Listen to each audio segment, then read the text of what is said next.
Bahagianya pendengki jika nikmat yang hari dalam hidup Anda hilang.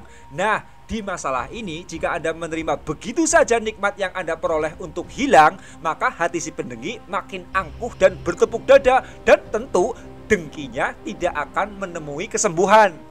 Kalau didengki, satu hal ini yang Anda tidak boleh mengalah.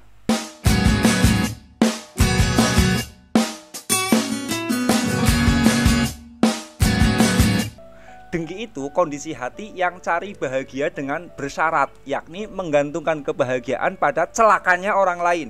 Kalau orang lain celaka, hati dengki akan bahagia. Sebaliknya, kalau orang lain beruntung, hati dengki akan sedih merana. Karena menggantungkan kebahagiaan hati pada celakanya orang lain, hakikat dengki adalah getaran hati yang terus kirimkan getaran santet terus-menerus. Iya, Anda menyantet. Di situ kondisi hati Anda kan sedang mencari bahagia. Hanya saja bahagianya bersyarat dengan terjadinya kecelakaan buruk pada korban santet Anda. Jadi, hati dengki itu getaran hati yang sedang kirimkan getaran santet terus-menerus kepada orang lain. Kalau Anda disantet orang, Anda sebagai korban santet bukankah jadinya mendengki kepada pelaku?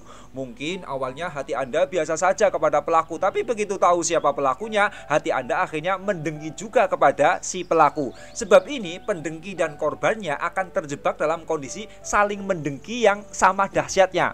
Pelaku jadi pendengki, korban juga menjadi pendengki. Akhirnya terjadi multi efek saling dengki-dengkian. Bahagia yang digantungkan pada celakanya orang lain. Sementara hidup itu menganut sistem tebar tuai, sehingga dengki berpotensi besar celakai diri sendiri sebab tuaian atau efek dari aktivitas getaran hati yang berharap akan celakanya orang lain. Sama seperti Anda yang mencuri kendaraan tetangga, di situ Anda menebar celaka untuk orang lain. Tuaiannya Anda digebuki orang, dipenjara, dikucilkan masyarakat, dan juga harus ganti kerugian materi orang yang Anda curi kendaraannya. Dengki pun begitu, hati Anda menebar kecelakaan pada orang lain. Tuaian kecelakaan itu akan menghantam diri Anda sendiri. Guru saya berwasiat, seorang pendengki sangat berpotensi punya keturunan yang bobrok kualitasnya, dikarenakan hukum tebar tuai berharap celaka pada orang lain. Orang tuanya alimnya luar biasa, anaknya goblok semua, tidak punya karakter ilmu. Orang tuanya kaya raya, anaknya miskin semuanya, sengsara semuanya. Orang tuanya akalnya sehat, anaknya gila semuanya, idiot, dan seterusnya.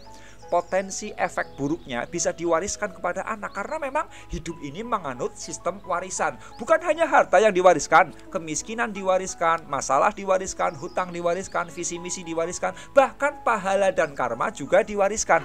Dan seterusnya. Rusia itu wilayah negaranya mewarisi Uni Soviet, negara penerus Uni Soviet, segalanya juga mewarisi Uni Soviet. Musuh Rusia adalah musuh warisan Uni Soviet. Politik internasional Rusia adalah warisan kebijakan Uni Soviet. Sekutu Rusia adalah sekutu Uni Soviet, dan seterusnya. Jadi logis kalau efek dengki itu akibat dan resikonya bisa diterima oleh anak keturunan karena hukum waris ini sebagai warisan karma buruk. Dengki itu jelas buruk, namun adakah di antara Anda yang seumur hidup belum pernah mendengki ataupun didengki? Saya percaya tidak ada. Mungkin ada yang merasa belum pernah mendengki atau didengki, tetapi saya yakin itu hanya merasa saja dikarenakan kualitas self control yang buruk. Kalau mau cek diri, saya percaya semua orang pernah alami mendengki ataupun didengki. Minimalnya kalau sedang tidak menyukai orang lain, di situ secara auto Anda akan terlihat dalam kedengkian. Begitu tidak suka, otomatis muncul pula harapan orang yang tidak Anda sukai untuk celaka.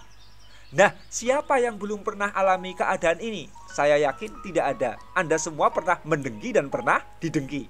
Hal ini ditegaskan oleh ulama Ibnu Rajab bahwa hasad lekat dengan tabiat manusia, yakni tidak ingin diungguli oleh siapapun dalam hal-hal kebaikan. Oleh karena itu, sangat disarankan untuk tidak mengikuti rasa dengki saat ia muncul. Jangan ekspresikan hasad tersebut melalui anggota tubuh ataupun ekspresi wajah. Jadi tidak ada yang bisa luput dari rasa dengki. Hanya saja bagi Anda yang menyadarinya akan berusaha keras mengistighfarinya dan berusaha tidak menampakkannya.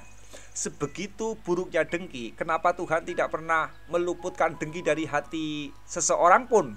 Sedemikian mengerikannya, kenapa tidak ada hati seorang pun yang tidak pernah dihampiri rasa dengki? Karena dengki itu manfaatnya besar juga untuk proses hidup Anda. Dengki itu manajemen stres, sementara segala perubahan hidup itu karena adanya sistem stres di alam semesta.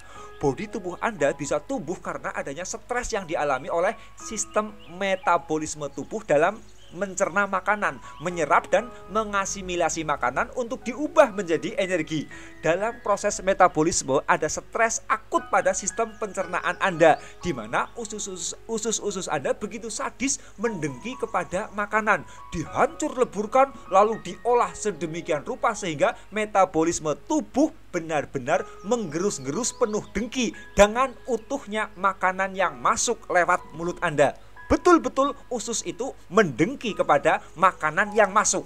Padi dikubah jadi beras juga melalui manajemen stres serupa, di mana padi masuk mesin penggilingan yang di situ kedengkian mesin penggiling padi pada kulit padi begitu sadis. Negara Kesatuan Republik Indonesia atau NKRI lahir karena manajemen stres yang berlangsung cukup lama, dimulai dari penaklukan satu persatu wilayah di Nusantara oleh Belanda sehingga menjadi satu wilayah Hindia Belanda. Dalam proses penaklukan tersebut yang namanya stres berlangsung akut, dilanjutkan stres perang kemerdekaan RI yang begitu banyak memakan korban. Baru kemudian dari manajemen stres ini lahirlah NKRI. Nah, dengki itu manajemen stres, sementara stres itu manfaat besar untuk alam semesta. Sebab ini, sekalipun dengki begitu diiblis-ibliskan oleh Anda sebagai keburukan, tapi ya Tuhan tetap memeliharanya dan merawatnya, hingga hampir tidak ada seorang pun yang bisa lepas dari rasa mendengki dan didengki. Sebab dengki itu hakikatnya adalah proses perubahan itu sendiri. Sekarang kembali ke masalah dengki merupakan bahagia bersyarat yang digantungkan pada celakanya orang lain. Bahagianya pendengki jika nikmat yang hari dalam hidup Anda hilang. Nah, di masalah ini jika Anda menerima begitu saja nikmat yang Anda peroleh untuk hilang, maka hati si pendengki makin angkuh dan bertepuk dada, dan tentu dengkinya tidak akan menemui kesembuhan. Sebab ini satu hal yang Anda harus berupaya keras bertahan. Tidak boleh mengalah begitu saja, apalagi mengalah karena Anda merasa lemah, yakni diberi hal nikmat yang didengki. Umpama Anda didengki karena popularitas Anda terus naik daun. Di permasalahan popularitas ini Anda jangan sekalipun berpikir untuk mengalah dan berpikir kalah. Kelahi, labrakan, serangan, cacian, barangkali Anda boleh mengalah, dan kadang harus mengalah, bahkan kadang wajib mengalah. Tapi nikmat yang diperoleh, yang didengki oleh orang yang mendengki Anda harus diperjuangkan untuk bertahan. Syukur bisa bertambah nikmatnya. Dengan begitu Anda dapat pahala karena membantu si pendengki untuk sembuh dari penyakit hatinya.